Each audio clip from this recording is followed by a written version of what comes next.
Here's a radio that looks like it should have tubes inside, but it's actually an all-transistor radio. It's the Silvertone model 8228. From what I've been able to find online, this model was made in 1958, although I suspect it might be from 1957, based on the transistors in there. This is a pretty rare radio, and I think you can see why. The styling looks like it's from the early 50s at best. The average purchaser probably wanted a more modern look, so this radio probably didn't sell too well. It's a 6-transistor radio with 2 speakers.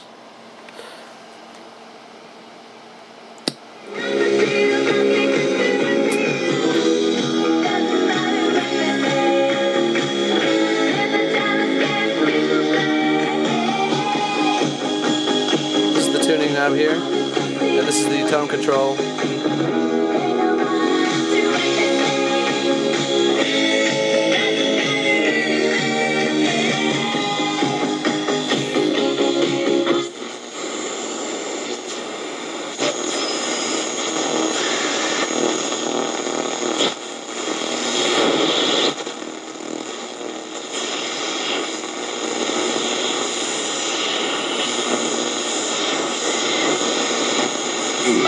Mind your meds. For tips on safeguarding and your family, visit the National Championship this year, and they go to foxsports1.com.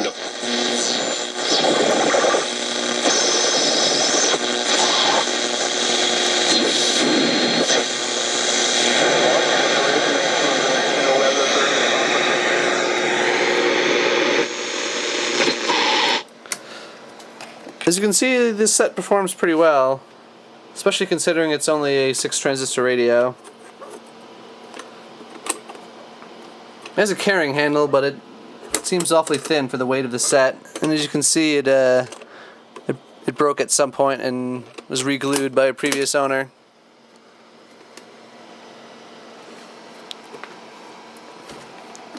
Still has part of the label there.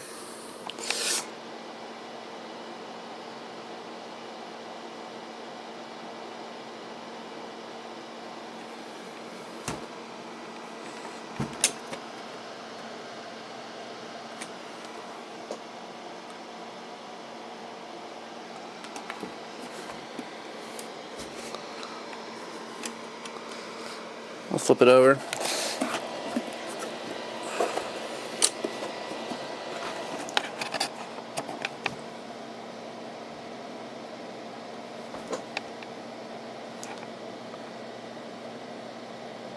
There we go. Not sure why I wasn't wanting to focus there.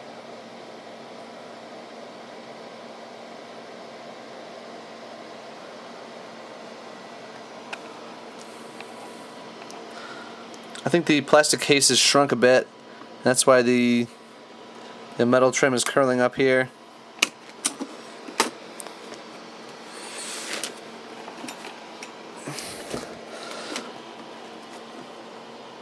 I removed most of the screws before I started this video, so I'm just gonna take a few seconds here and remove the rest.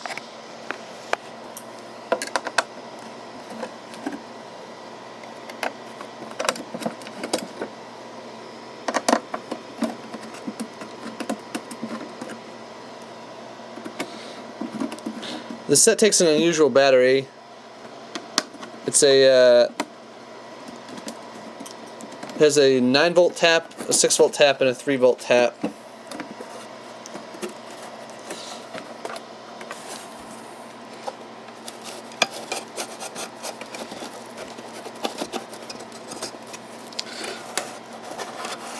This radio only uses the 9-volt tap, so it could have been made to run on 6D cells.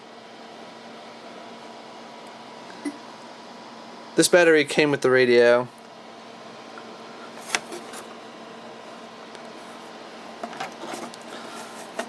Now the antenna is soldered onto the, or is attached to the back of the radio, so I can't fully remove the back without, you know, unsoldering that. Let me just disconnect the battery quick. But I can open it up a little bit.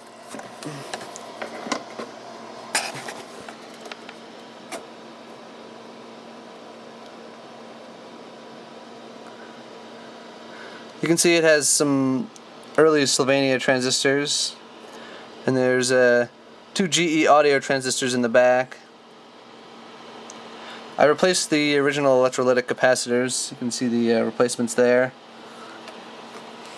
I didn't bother to, you know, disguise them, since the back of this radio is not all that easy to remove.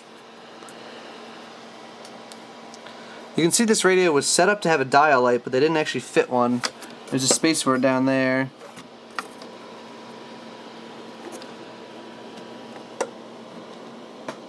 And there's a schematic on the side here.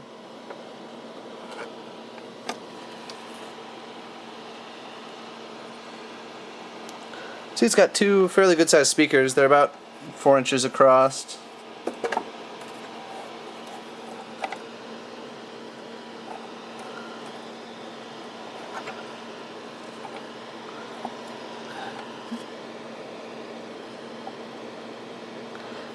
Now I remember why I suspected this radio was from 1957. The date codes on the audio transistors are 747, so that's near the end of 1957. This may have been a 1958 model year radio. Perhaps it was purchased for Christmas of 1957. Overall, an interesting and unusual American radio. I have the sequel to this radio as well. I put a video of that up on YouTube a while ago. I'll just grab that really quick.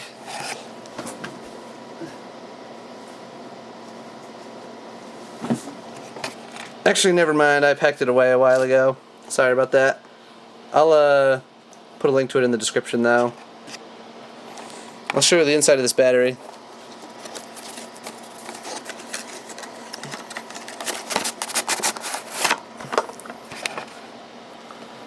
It originally had 6 D cells soldered together and then encased in tar. I just replaced that with a 6 AA cell holder. This radio doesn't draw much power. Well, I hope you enjoyed my video. Check out my channel, 50s Transistor Radio.